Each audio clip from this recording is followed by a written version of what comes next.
Video asusila antara guru dan murid di Gorontalo yang menjadi viral di sosial media menggegerkan masyarakat. Belakangan, video ini kerap dikaitkan dengan istilah child grooming. Lalu apa itu child grooming dan bagaimana membedah kasus ini dari sudut pandang psikologi? Kita akan bahas malam hari ini bersama psikolog klinis. Malam aku baca beritanya, kasihan kali si korbannya. Iya, korbannya anak-anak, sedangkan pelakunya itu udah dewasa. Itu termasuk child grooming nggak sih? Iya, itu termasuk child grooming. Kan sekarang juga lagi marak-maraknya kan berita tentang child grooming. Aku juga ada baca berita lain tentang child grooming. Emangnya child grooming itu apa sih dan apa yang dilakukan oleh dewasa itu? Jadi, menurut berita yang kubaca, child grooming itu merupakan proses manipulatif yang dilakukan oleh individu yang dilakukan secara bertahap untuk mendekati anak. Contohnya dia mendekati secara emosional, membangun hubungan kepercayaan, juga mendekati anak yang tujuannya itu untuk mengeksploitasi dan juga membujuk anak tersebut untuk melakukan aktivitas seksual. Nah, kalian tahu nggak apa ciri-ciri dan tahapan-tahapan dari child grooming itu? Nggak tahu sih apa itu. Simak ya. Teman-teman, ayo kita main minta obat. Ayo. Tapi kita main sini-sini aja ya, aku sejauh-jauh kali. Aku ikut aja lah, weh. Om Tiang alayung gambreng. Om Tiang alayung gambreng. Yang jaga itu sampai 50. Jangan jaga telur. Halo adik-adik, kalian sedang main telepon umpet ya? Iya bang, kami lagi main petak umpet. Wah, seru kali main kalian ya. Abang dulu waktu sekolah kalian suka banget main petak umpet sama teman abang. Iya kan, Bang. Kami juga tiap hari main petak umpet sih. Soalnya seru banget. Oh, iya sih abang waktu siap lewat sini sering lihat kan main petak umpet gitu kan. Jadi, ya iya deh, ini abang ada, tadi abang ada beli permen. Cuma berlebihan, kalian ada mau permen nggak? Mau, Bang. Mama aku nggak boleh kita makan Dan gitulah deh, abang orang baik loh, bukan orang jahat loh. Rumah abang di belakang sekolah situ loh, tuh dekat kali tuh. Ini namanya siapa? Dekat kali. Nama aku Febe bang. Oh, halo Febe, karena nama Bang Hari ya. Oh, Abang boleh ikut main petak umpet bareng kalian nggak? Abang yang jaga, kalian yang sembunyi, gimana? boleh bang. Karena yang sana kan kenal sama Ini aku nggak pernah lihat itu siapa. Iya, Febe. Udah, yuk main aja. Bang itu kelihatannya baik kok. Ya udah, yuk kita main aja lah. Yaudah, jagalah kau bang. Oke, oke. 1, 2, 3, 4, 6, 7, 8, 9, 10. Mana ya? Ya, ketahuan deh.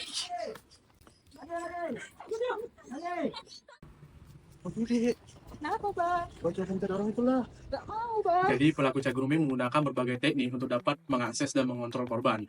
Biasanya proses ini membutuhkan akses, waktu, dan keterampilan interpersonal pelaku yang dilakukan secara halus dan juga bertahap, sehingga korban tidak akan merasa mereka sedang dimanipulasi oleh pelaku.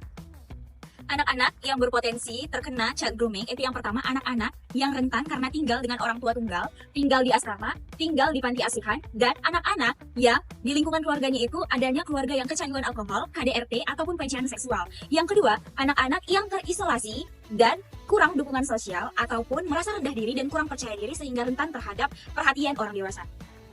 Adapun tahapan-tahapan pelaku child grooming melancarkan aksinya adalah dengan cara sebagai berikut. Yang pertama, pelaku child grooming memilih korban atau selection of victim. Pelaku child grooming tidak sembarangan memilih korban. Mereka memilih korban berdasarkan penampilan, kerentanan anak, atau kemudahan akses kepada anak. Yang kedua, mendapatkan akses. Pelaku child grooming mendapatkan akses kepada korban secara menyeluruh dengan cara mengisolasi korban baik secara fisik maupun emosional. Tahapan yang ketiga adalah tahapan mengembangkan kepercayaan korban atau trust development. Tahapan ini merupakan tahapan yang sangat vital karena pelaku child grooming membangun kepercayaan korban dengan meningkatkan keterikatan antara korban dan pelaku secara emosional dan membangun kerjasama kepada korban atau keluarga korban agar pelaku child grooming melancarkan aksinya tanpa ada satu kecurigaan apapun. Pada tahapan yang keempat, pelaku membuat korban tidak peka akan sentuhan atau perbuatan yang condong kepada pelecehan seksual. Korban dibuat tidak waspada terhadap sentuhan, perbuatan yang akan dilancarkan oleh pelaku dan korban akan menganggap hal tersebut wajar. Pelaku melakukan ini dengan cara bertahap, dengan cara meningkatkan kontak fisik seperti menggelitik, berpelukan, memijat punggung, hingga menunjukkan gambar atau satu video yang berbau pornografi. Udah hanya. Ya udah. Enggak deh, capek. Ini sama dulu ya. Kenapa? Katanya abang ini mau ngajarin aku matematika. Kami pulang lah, capek. Ya udah deh. Kami pulang ya. Dadah. Bebe, kamu pintar sekali ya. Pasti kamu punya banyak teman.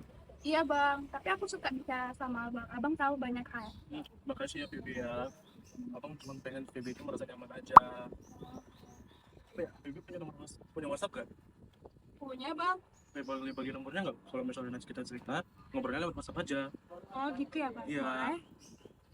Ini nomor WhatsApp aku bang. Oke, nomornya udah Bang save ya, Bebe ya. Itu jangan lupa save nomor abang juga. Itu abang udah ada kirim pesan ke WhatsApp Ade. Iya bang. Gitu.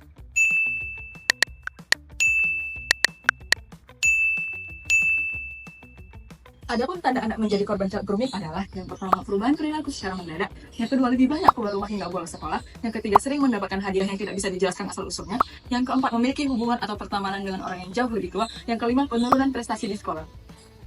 Dampak child grooming terhadap anak. Yang pertama, dampak emosional. Anak yang menjadi korban child grooming kemungkinan akan mendapatkan gangguan mental yang cukup parah. Misalnya mendapati gangguan kecemasan, kemudian depresi, selanjutnya juga mendapatkan gangguan stres pasca trauma atau disebut dengan PTSD, atau gangguan kesehatan mental lainnya. Yang kedua, masalah kepercayaan atau trust issue. Grooming kerap kali melibatkan pengkhianatan kepercayaan, karena pelaku biasanya sudah mendekati korban terlebih dahulu sebelum adanya pelecehan. Hal ini menyebabkan korban sulit untuk mempercayai orang lain di masa depan, termasuk anggota keluarga maupun teman. Yang ketiga, masalah dalam hubungan sosial. Korban grooming mungkin kerap kali mengalami kesulitan dalam membina atau mempertahankan hubungan yang sehat dengan orang lain. Mereka mungkin terlalu tergantung atau bahkan terlalu menjaga jarak dengan orang yang berada dalam hubungan mereka. Gak ada tugasmu? Ada mak. Jadi kok asik kali kau mengerjakan handphone itu dari tadi. Kenapa nggak kerjakan tugasmu? Iya nanti ya mak. Minggu depan kan kau ujian. Iya mak, nanti aku kerjainnya. Terus apa ini? Ini kado dari kawanku mak. Apa isinya itu? Gak ada, palingan novel aja. Udah lama, gak usah dipegang-pegang. Ya udahlah kalau nggak mau kau aku tahu aku kerjakan tugasku kayak gitu. Ya udah mak. Kamu tahu nggak sih rumus Pythagoras apa? Aku tahu. Aku juga tahu. Apa? A kuadrat tambah B kuadrat sama dengan C kuadrat. Kalau algoritma aljabar tadi tahu nggak? Yang semalam ya? Iya, yang semalam. Kita kan selalu takut banget tanya sama ibu. Tapi tahu nggak? Hah? Kalian nanya apa teman-teman? Tentang aljabar deh yang semalam ditanya ibu. Aku nggak tahu. Lupa kayaknya. Gede banget ya dia nggak tahu. Biasanya Feby kan aktif. Biasanya kan pintar. Dia kenapa nggak tahu ya? Kalau ini kalian tahu nggak? Kalau ini? Dong Bebe. Aku nggak tahu teman-teman. Aku udah jarang memperhatikan di depan.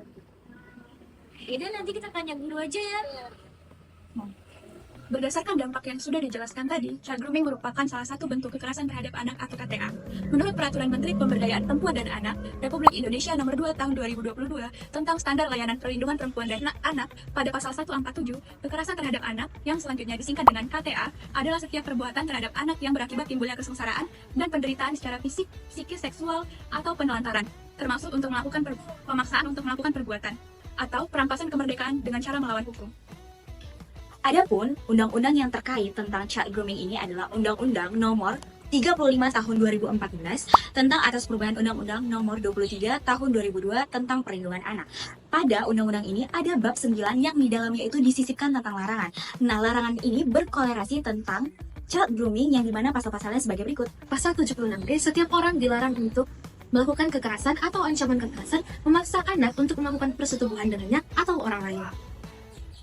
Pasal 76E, setiap orang dilarang melakukan kekerasan atau ancaman kekerasan, memaksa, melakukan tipu muslihat, melakukan serangkaian kebohongan, atau membujuk anak untuk melakukan atau membiarkan dilakukan perbuatan cabul. Larangan yang sudah dijelaskan tadi mengandung sanksi pidana yang secara spesifik dijelaskan pada pasal 81, di mana setiap orang yang melanggar ketentuan sebagaimana dimaksud dalam pasal 76D dipidana dengan pidana paling singkat 5 tahun dan paling lama 15 tahun dengan denda paling banyak 5 miliar. Ketentuan pidana sebagaimana dijelaskan pada ayat 1 tadi berlaku pula bagi setiap orang yang dengan sengaja melakukan tipu muslihat, serangkaian kebohongan, atau membujuk anak, melakukan perbuatan dengannya atau dengan orang lain. Pasal 82, setiap orang yang melanggar ketentuan sebagaimana dimaksud dalam pasal 76E dipidana dengan pidana penjara paling singkat 5 tahun dan paling lama 15 tahun dan denda paling banyak 5 miliar rupiah. Nah, dalam ayat 2, dalam hal tidak pidana sebagaimana dimaksud pada ayat 1 dilakukan oleh orang tua, wali, pengasuh, pendidik atau tenaga kependidikan, maka pidananya ditambah sepertiga dari ancaman pidana sebagaimana dimaksud pada ayat 1. Undang-Undang Nomor 44 Tahun 2008 tentang Pornografi, pada bab 3 Undang-Undang ini terdapat perlindungan anak yang berkorelasi tentang child grooming, yang dimana pasalnya itu yang pertama pasal 15, dimana pasal ini mengenai kewajiban setiap orang untuk menjauhkan agar anak tidak terpengaruh dengan pornografi. Kemudian di pasal 16 berisikan tentang kewajiban mengenai pembinaan, pendampingan, serta pemulihan sosial, kesehatan fisik dan mental bagi korban dan pelaku pornografi. Langkah-langkah hukum dari child grooming itu terdapat dalam pasal 72 Undang-Undang Nomor 35 Tahun 2017, bahwa masyarakat dapat berperan seluas-luasnya untuk melindungi anak. Nah, berperan seluas-luasnya maksud dari pasal ini adalah masyarakat dapat berperan melalui perseorangan, lembaga sosial masyarakat, lembaga swadaya masyarakat, lembaga pendidikan, lembaga keagamaan, media sosial, dan badan usaha. Ada 2 langkah yang dapat dilakukan jika kita sudah terjerat oleh child grooming, yaitu sebagai berikut. Yang pertama, melaporkan kekerasan terhadap anak dapat melalui lembaga-lembaga perlindungan anak yang ada di Indonesia. Contohnya yang pertama itu kontak layanan Komisi Perlindungan Anak Indonesia atau KPAI, di mana KPAI ini dapat mendampingi anak untuk mendapatkan hukuman ataupun ganjaran bagi pelaku child grooming. Yang kedua, melaporkan kekerasan terhadap anak melalui Pusat Pelayanan Terpadu Pemberdayaan Perempuan dan Anak.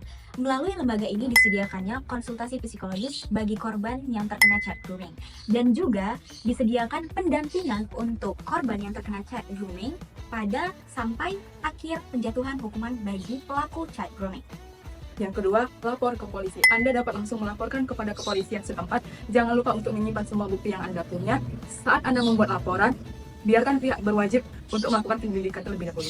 Nah teman-teman, sekarang kalian udah paham kan tentang child grooming? Paham banget sih Ci, dengan apa yang kau bilang tadi, berarti child grooming ini bisa merusak psikologis anak. Berarti teman-teman, kalau kita lihat nih ada anak-anak yang ciri-ciri atau perlakuannya mulai berbeda dari yang lainnya, kita perlu cari tahu nih serta mendekati anak tersebut agar anak tersebut mau berbicara tanpa harus takut. Benar kan? Benar nih, dan kalau anak itu sudah berbicara dengan kita, sudah terbuka dengan kita, dan kita tahu ada indikasi child grooming, kita juga bisa membantu melaporkannya ke pihak yang berwajib seperti pihak kepolisian. Aku jadi paham, ternyata child grooming itu mengerikan ya. Kita perlu kasih tahu nih kepada keluarga kita dan teman-teman kita yang lain. Iya, betul banget. Dan ini menjadi pembelajaran bagi kita supaya tidak gampang tertipu muslihat dengan perbuatan baik orang. Call to an action, child grooming. Setiap anak layak untuk merasa aman dimanapun mereka berada. Child grooming merupakan salah satu ancaman bagi anak, dan kita bisa mencegahnya dengan tindakan-tindakan yang sederhana. Dengan memberikan edukasi kepada anak tentang bahaya child grooming, dan ajarkan kepada mereka tentang batasan interaksi yang sehat, serta selalu pantau aktivitas online anak. Dan jangan lupa untuk mendorong suatu komunikasi yang terbuka antara anak dan orang tua supaya anak merasa nyaman untuk melaporkan hal-hal tersebut kepada orang tua. Dan sebagai orang tua, jangan takut untuk melaporkan hal-hal tersebut kepada pihak yang berwajib.